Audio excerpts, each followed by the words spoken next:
Lütfen kanalımıza abone olmayı ve bildirim zilini açmayı unutmayın. Lütfen videoyu sonuna kadar seyredin ve bölümün tüm ayrıntılarını öğrenin.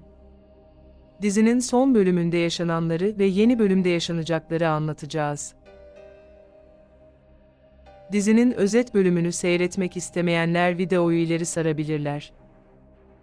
Bölüm Yekta'nın evinin bir odasında Yekta'nın Hira'ya saldırması esnasında başlıyor. Yekta Hira'yı gerçek karısı olmasını istiyor ve bunun için Hira'ya zorla sahip olmaya çalışıyorlar. Hira Yekta'ya benden uzak dur dese de Yekta'ya gücü yetmiyordur. Yekta Hira'ya yıllarca seni bekledim artık benim olacaksın. Sen benim karım olacaksın ve bana itaat edeceksin dedi. Yekta Hira'yı zorla öpmeye çalışıyordur fakat Hira kendini öptürmemek için büyük bir direnç gösteriyordur. Hira sürekli üzerine çıkan Yekta'yı üstünden atmaya çalışıyor ve koşarak kapıya gidiyordur.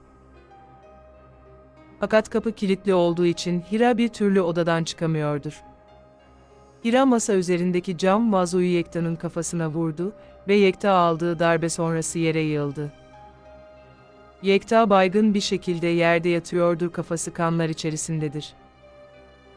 Hira odadan çıktı ve kapıyı kilitledi. Bu sefer Yekta odada kilitli kalmıştır. Hira kendisine gelen büyük saldırıyı zorlukla atlatmıştır. Hira yaşadığı saldırıyı dakikalar geçmesine rağmen bir türlü atlatamadı çünkü adeta şok geçirmişti. Hira biraz kendisini iyi hissedince mutfağa gitti ve eline bir bıçak aldı. Yekta ise baygın bir şekilde odada hala yatıyordur. Hira diğer odada el konulan telefonunu aldı ve polis amirini aradı. Hira, polis amirine ben bu evde kalamam, az önce Yekta bana saldırdı dedi. Polis amiri, Hira'ya sakin olun, birinci önceliğimiz sizin can güvenliğinizdir dedi. Polis amiri, Hira'ya şu anda sizi koruma altına alabiliriz ama Yekta diğer işlediği suçlardan ceza almaz dedi.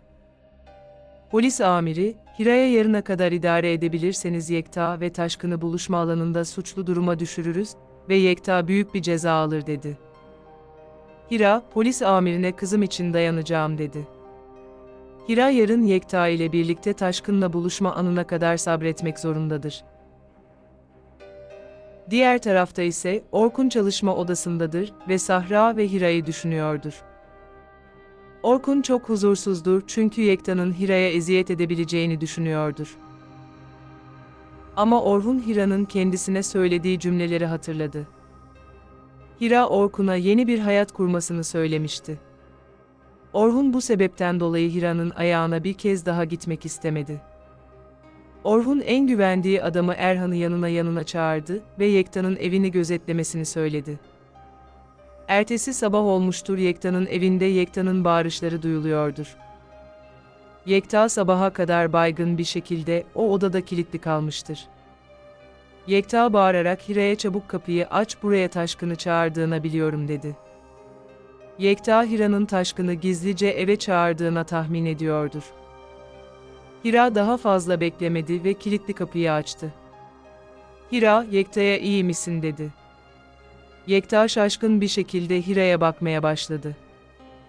Hira yanında getirdiği ilk yardım çantasıyla Yekta'nın yarasına pansuman yapacaktır. Yekta Hira'ya beni şaşırttın, bana ihanet etmedin dedi. Hira Yekta'ya sen ikinci bir şansı hak ediyorsun çünkü sen böyle bir insan değildin dedi. Hira Yekta'ya Sahra seni babası biliyor, sen her zaman iyiydin ama son zamanlarda her şey seni bunalttı dedi. Hira Yekta'ya ben kızım için her şeyi yaparım, bu sebepten dolayı eskiyi unutalım dedi. Yekta seviniyordur ve Hira'nın söylediklerine inanıyordur. Yekta Hira'ya hiç endişelenme, sana yaptıklarımı unutturacağım dedi. Hira Yekta'ya şimdi izin ver, yarına pansuman yapacağım dedi. Diğer tarafta ise Orhun çalışma odasında Afife ile konuşuyorlardır. Afife Orhun'a bugün güzel bir gün, uzun bir süredir seninle düzgün bir sohbet edemedik dedi. Afife ne yazık ki baş dönmesi yaşadı ve bu sebepten dolayı sohbetini ilerletemedi. Afife mecburen Orhun'un odasından çıktı. O esnada Afife'nin telefonuna Avukat Haldun'dan mesaj geldi. Avukat Haldun, Afife'den para koparmakta ısrarcıdır. Afife yardımcısı Sultan'a, avukat Haldun'u susturmasını emretti. Orhan ise odasında çalışmaya devam ederken telefonu çaldı ve arayan kişi Defne'dir. Defne Orhun'u kafede kahve içmeye davet etti ve Orhun hemen teklifi kabul etti. Yekta'nın evinde ise hareketli dakikalar yaşanıyordur. Taşkın Hira'nın telefonuna bir konum ve bir mesaj yollamıştır. Taşkın yarım saat sonra söylediğim parka Yekta'yı getir diye Hira'ya mesaj gönderdi. Taşkın planımızın anlaşılmaması için Sahra'yı oyun parkına Yekta ile birlikte götürüyormuş gibi davran diye Hira'ya mesaj yolladı. Hira bu tehlikeli plana Sahra'nın dahil olmasını istemiyordur fakat şartlar Hira için gelişmedi. Yekta telefonla arkadaşı İbrahim'i aradı ve durumu haber verdi. Dakikalar sonra Yekta ve ailesi evden çıkıp Taşkın'ın söylediği parka doğru yürümeye başladılar. Sokakta ise Orkun'un emriyle Erhan vardır ve Erhan onları gizlice takip etmeye başladı. Diğer tarafta ise Elif, Aziz'e aşık olduğunu kabullenmiştir. Elif hiçbir şekilde Aziz ile birlikte olamayacağını çünkü farklı insanlar olduğunu düşünüyordur. Aziz ise her zamanki gibi akşam olunca bahçede kamp ateşi yakmıştır ve derin düşüncelere dalmıştır. Aziz Elif'ten ayrılacağı için çok üzülüyordur. Ertesi gün Aziz adeta Elif'e karşı iyi bir insan olduğunu hissettirmek için onu dini atmosferi yüksek bir mekana götürdü. Elif, Aziz'e bu mekanda bir Allah dostunun mezarı vardır ve o kişi peygamberimizin sahabelerinden birisidir dedi. Elif, Aziz'e mekanın ve mekandaki mezarda bulunan sahabe hakkında bilgiler vermeye başladı. Aziz Elif'in dindar ve bilgili bir insan olmasına seviniyor ve ona özeniyordur. Ece hastanede tedavi edilmeye devam ediyordur. Suzan telefonla Ece'yi aradı ve ona Elif'in bir hafta içerisinde evden gideceğini söyledi. Ece ve Suzan Elif'ten kurtulacağı günü sabırsızlıkla bekliyorlardır. Öte yandan Aziz ve Elif'in Eyüp Sultan adlı mekanda vakit geçirmeye devam ediyorlardır.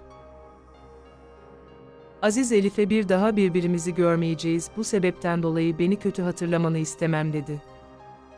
Diğer tarafta ise Orhun, Defne ile kafede buluşmak için evinden çıkış yaparken, bahçede Hira'ya ait olan eşarbı gördü. Aslında o eşarp çöpe atılmıştı, çöpten çıkaran kişi bahçıvandır. Fakat bir aksilik sonucu rüzgardan uçarak Orhun'un önüne düşmüştür. Orhun eşarbı görünce duygulandı fakat hemen kendisini uyardı. Orhun içinden konuşarak geriye bakmaya gerek yok, ileriye bakmam gerekiyor dedi. Orhun Hira'yı unutmak için kendisiyle bir mücadele içerisindedir. Orhun yanına gelen bahçıvana eşarbı bıraktı ve oradan ayrıldı. Dakikalar sonra Orhun ve Defne bir kafede buluşup kahve içmeye başladılar. Defne gün içerisinde bir müvekkil ile yaşadığı bir problemi Orhun'a anlatmaya başladı. Defne yaşadığı komik olayı anlatırken Orhun'un moralini düzeltmek istiyordur. Orhan ise düşünceli bir şekilde Defne'yi dinliyor ve ona dikkatli bir şekilde bakıyordur. Orhan, Defne'ye sen bana değer veriyorsun ve benim mutlu olmamı istiyorsun dedi. Orhun Defne'ye senden cevaplamanı istediğim bir sorum var dedi. Orhun Defne'ye benimle evlenir misin dedi. Defne şaşkın bir şekilde Orhun'a bakmaya başladı. Diğer tarafta ise Yekta ve ailesi bir oyun parkında Taşkın'ı beklemeye devam ediyorlardır. Erhan ise onları uzaktan gözetliyordur. Dakikalar sonra Taşkın aniden Yekta'nın arkasından silahlı bir şekilde adamlarıyla geldi. Taşkın Yekta'ya ellerini kaldır, artık yolun sonu geldi dedi. Taşkın Yekta'ya yaptıklarının bedelini elbette ödeyecektin dedi. O esnada polisler bir baskın düzenlediler. Taşkın ve Yekta şaşkın bir şekilde polislerin aniden gelişine bir anlam veremiyorlardır. Polisler Taşkın ve adamlarını tutuklayıp polis aracına götürdüler. Yekta'ya 2 polis silah doğrultmuştur.